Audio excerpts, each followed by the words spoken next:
The envelope felt cold in my hands. It was just a simple white envelope, but it held the power to shatter my world.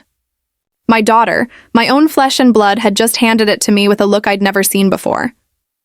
As my fingers traced its sharp edge, a single terrifying thought echoed in my mind.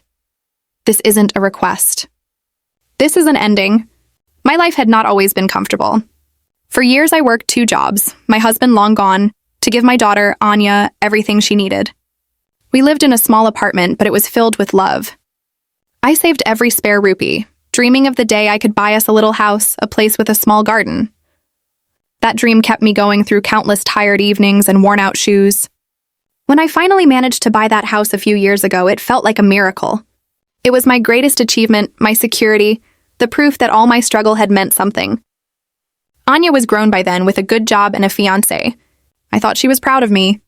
I believed we were a team, 2 women who had overcome life's hardships together.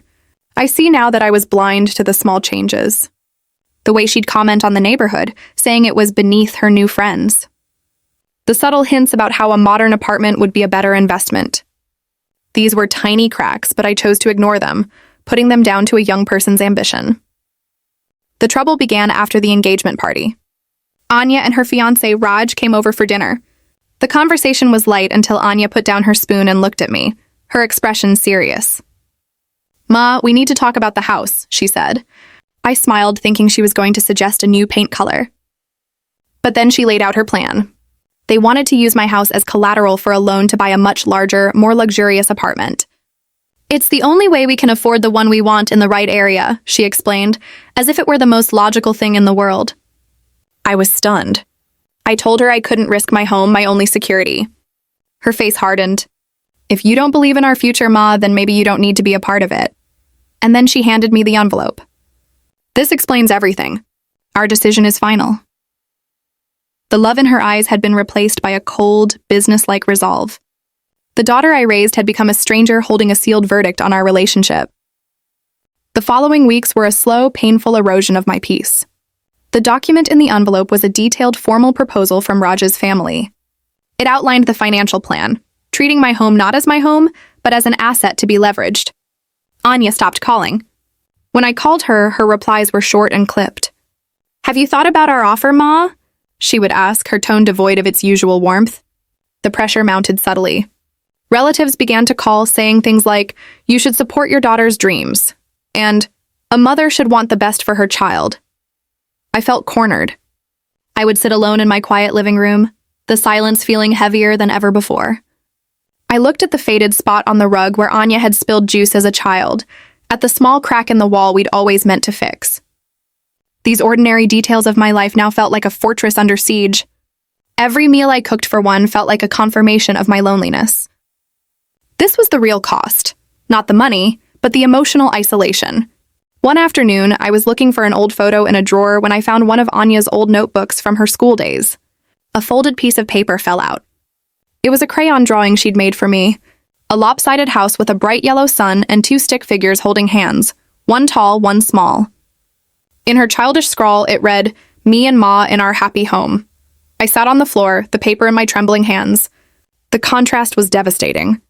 The little girl who drew this picture of love and safety was the same woman who was now demanding I risk it all. In that moment, I realized the battle wasn't for my house. It was for the soul of my family. I didn't get angry.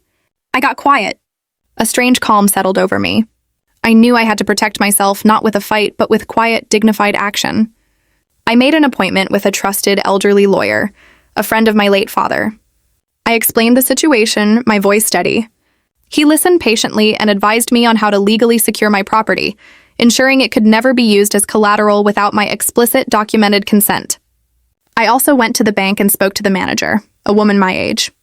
I quietly explained my circumstances and made sure all my accounts were solely in my control. These weren't acts of vengeance. They were acts of self-preservation. I was drawing a boundary, not with shouts, but with silent, unshakable resolve. I invited Anya and Raj over one last time. The air in the room was thick with tension. Anya started immediately. "So, Ma, have you come to your senses?" I took a deep breath. I looked at her, my beautiful lost daughter.